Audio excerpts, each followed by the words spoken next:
నా కోరిక ఏంటంటే ఈ ఇన్సూరెన్స్ అమౌంట్ పెంచాలని కోరుకుంటున్నాను. అది ఎలా జరుగుతుందంటే నాకు చాలా ఇన్సూరెన్స్ కంపెనీస్ చాలా మాట్లాడాలి.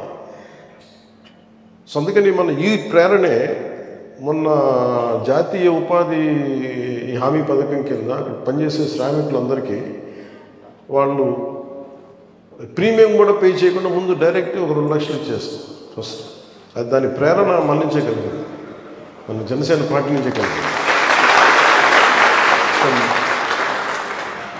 నేను ఎందుకు ఈరోజు ప్రత్యేకించి మీరు గత కొద్ది రోజులుగా మీరు పడుతున్న శ్రమ ఇవన్నీ మన సెక్రటేరియట్ టీం అందరికీ చెప్పినప్పుడు ప్రత్యేకించి నేను మనస్ఫూర్తిగా నా హృదయపూర్వక నా గుండె లోపల నుంచి మీకు థ్యాంక్స్ చెప్పాలనుకున్నాను. ఇంకా అంటే నాకు దాదాపు 13 లక్షల మంది 15 లక్షల మంది మనకున్నారు మన క్రియాశీలక కార్యకర్తలు.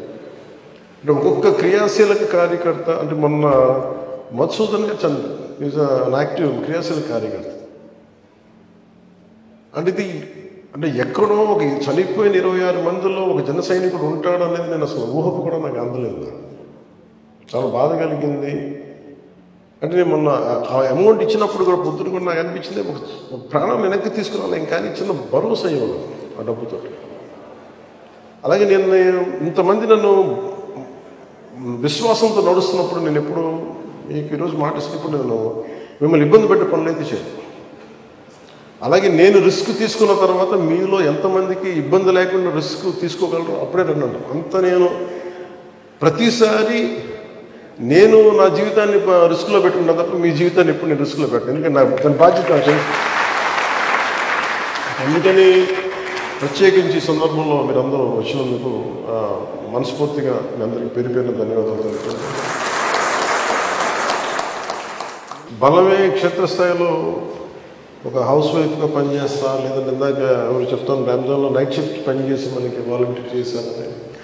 అలా ఇక్కడున్న డాక్టర్ ప్రసాద్ గారు, మీరు సంతోష్ గారు, ఇట్లా ఒక్కొక్కళ్ళు ఒక అంటే ఎంత విభిన్నమైన నేపథ్యాల నుంచి వచ్చారు ఒక్కొక్కళ్ళు. విద్యార్థులు ఉన్నారు, ఇంకా 10th క్లాస్ ఉందనే 10th క్లాస్ ఇంటర్ అయిపోయిందా? అండ్ ఇంత చిన్నపిల్లల దగ్గర 16, 17 చిన్నపిల్లల దగ్గర నుంచి హౌస్ వైఫ్ దాకా వచ్చి డాక్టర్స్ దాకా వచ్చంటే ఇంత విభిన్నమైన నేపథ్యాల నుంచి వచ్చి మనందరం ఒక ఆశయం కోసం పనిచేస్తున్నామంటే దానికి నేను ఒక చుక్కాని లాంటి వాడిని సెంట్రల్లో ఉన్నాను. అంటే నా మీద మీరందరూ చూపించే అభిమానం నేను ఎప్పుడు కూడా ఏం కోరుకుంటానంటే, ఇన్ని లక్షల మంది ఎప్పుడు అభిమానం చూపిస్తున్నప్పుడు బయటికి నేను కూడా ఈ ప్రేమంతా దేశం వైపు పెట్టాలి, సమాజం బాగు కోసం పెట్టాలని కోరుకున్నాను ఇప్పుడు. అలాంటిది నాకు ఆనందకరమైనది ఏంటంటే, మనం పుడతాం ఏదో బతుకుతో చచ్చిపోతాం తప్ప if you live with a purpose, అది ఎండ్ ఆఫ్ ద డే ఎంత డబ్బులున్నా ఎంత పేరున్నా తృప్తి అది. కానీ కష్టాల్లో ఉన్న మనిషికి కనుక మనం అండగా ఉండగలిగితే, ఒక ఆశయం కోసం పనిచేయగలిగితే దానికి వచ్చే తృప్తి కాదు. అందుకని అలాంటి క్రమంలో మా అందరం ముందుకు నడుస్తున్నప్పుడు కలిసి భార్యాభర్తలు ఉన్నారు ఇక్కడ, ఇద్దరు కలిసి వచ్చారు. ఎవరు మీ వారు ఇక్కడమ్మా? మీ ఇద్దరు.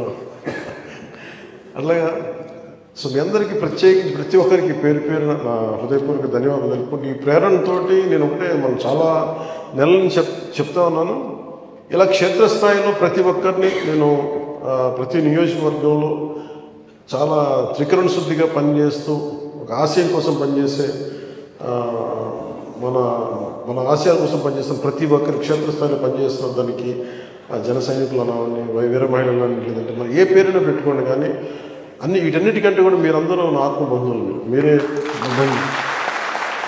ఇన్ని ప్రాంతాలు, కులాలు, మతం, హద్దులు దాటి ఇక్కడ ఇందులో ఉన్నోళ్ళు ఎవరు ఒక్క ప్రాంతానికి చెందిన వాళ్ళు లేరు.